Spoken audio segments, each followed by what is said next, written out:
Hey y'all, this is Amy from the REI San Diego Outdoor School, here to talk about your brand new climbing rope.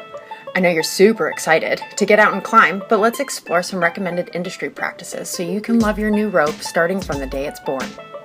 Before purchasing a climbing rope, seek expert advice to find a rope that best suits your needs. Understanding the safety ratings and user manual are key components to using the rope the way it was intended by the manufacturer. Once you understand the product you've purchased, the rope care begins as soon as you open the package. Let's get started. There are a few ways that manufacturers package climbing rope. Some ropes are pre-flaked, but most ropes are packaged in a factory coil. It's important to know the difference. This will determine how you unravel your rope. If your rope is pre-flaked and in a butterfly coil, you can proceed to flaking your rope again. If your rope is in a factory coil, be prepared to test your patience and your fine motor skills. All dynamic climbing ropes are kern mantle ropes, meaning there is a sheath that protects the core.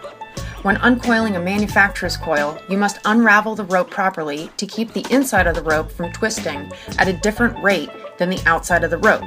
If you simply unravel the rope straight out of the bag, this would create the same obnoxious spirally electrical cord effect that you get from an elbow coil.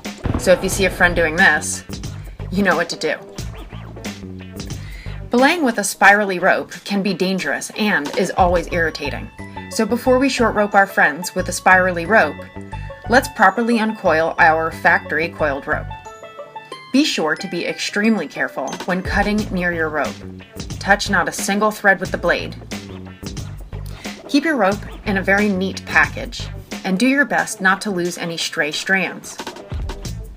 The objective is to take the rope out of the coil the same way that it went into the coil. This takes a great deal of patience, and help from a friend can be nice. The first step is to pull the tail that appears to be on top of the rope out of the rope coil. While managing the other tail, slowly and carefully uncoil your rope.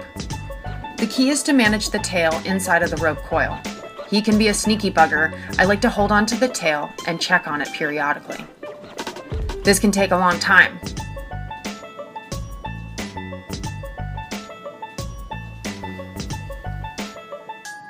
If you get off track and it starts to get messy, try your best to get back into rhythm after fixing the rope.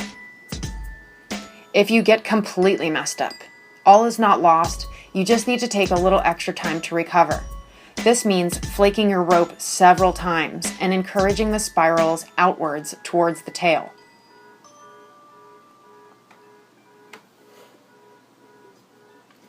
Remember not to pull on any of the spirals, but to untwist them out of the end of the rope. The more you flake the rope before you climb on it, the better off you are. Here is a quick technique to unspiral those twists.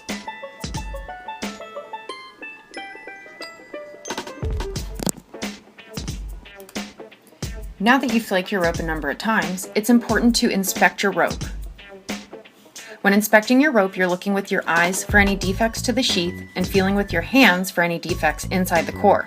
The shape you're looking for is called hourglassing. That's bad. Yes, and check the entire rope.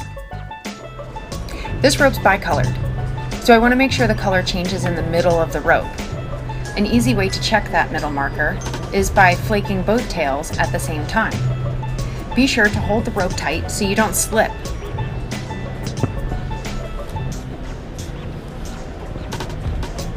Don't hesitate to do it again if you feel like you messed up. And there you have it. After that, continue inspections and educating yourself on rope care. And of course, practice overall good rope care. And don't forget to have fun. Thank you for joining me on this little adventure, and have a spectacular climb.